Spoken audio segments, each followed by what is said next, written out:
Hey, I got a question. Are you thinking about buying a house? Well, here are 5 things that can help you big time.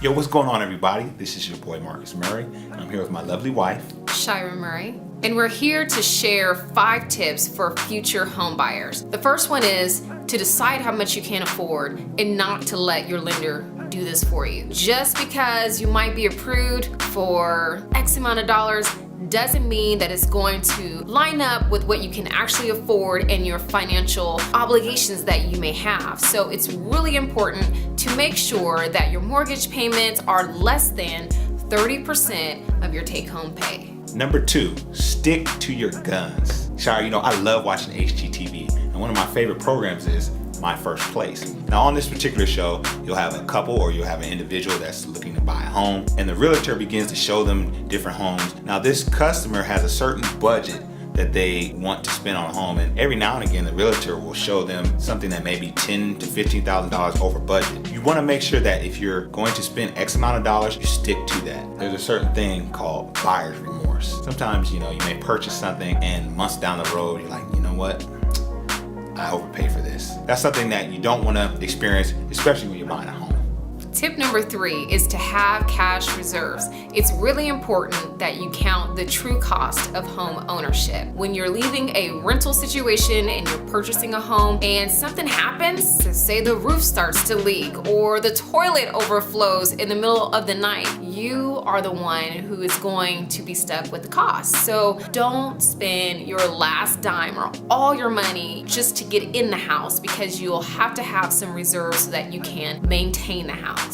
Tip number 4, eliminate debts. So this is going to include credit card debt. If you're working to pay off a car or a student loan, go ahead and knock those things out first before jumping into a new home. And the reason for this is because if you eliminate those debts, you'll be able to potentially afford more house, and it will allow you to put more on the principal, because you'll be able to take money that you were previously paying on credit cards and you can throw it onto your house, and you'll be able to knock that debt off faster. Shira, that's a good segue to tip number 5. You might want to consider putting 20% down as opposed to your more traditional 3.5%. A good reason to consider putting down 20% is to eliminate PMI, private mortgage insurance. And what this insurance does is it protects the lender just in case the buyer defaults on payment. Yeah, and PMI can range from 0.3 to 1.15% of your loan total. Let's say you purchased a house for $300,000 and the PMI is 1%. Well, 1% of $300,000 is $3,000, and that's $3,000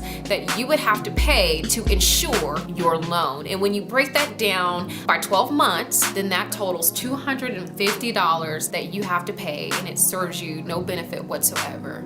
Shira, these are things that we didn't know when we purchased our first home. We just knew we wanted to pay as least as we possibly could as a down payment, because we were just kind of starting out. But now that we've gained this knowledge, this is something that we wanted to pass on to you guys. So I think tip number 5 is really important tip, and it's something that you should shoot for, something that you should work towards. Yeah, so let's just take a moment to recap the 5 tips before we get out of here. So tip number 1 is to decide what you can afford and not to let your lender do this for you. Tip number 2, stick to your guns. Tip number 3 is to have cash reserves. Tip number 4 is to eliminate debts. And tip number 5, considering putting 20% down as a down payment. Hey y'all, we appreciate y'all checking us out. We appreciate you guys tuning in. Be sure, if you haven't already, to subscribe below. Go ahead and click that subscribe button. And not only that, make sure you click on the bell right there, that little bell icon, because what that does is that'll send a notification to your phone every time we upload a video, which is something we plan to do every Monday. Thank you for rocking with us. For Marcus Murray, this is my lovely wife, Shira Murray. and we are Black, Married, and debt-free.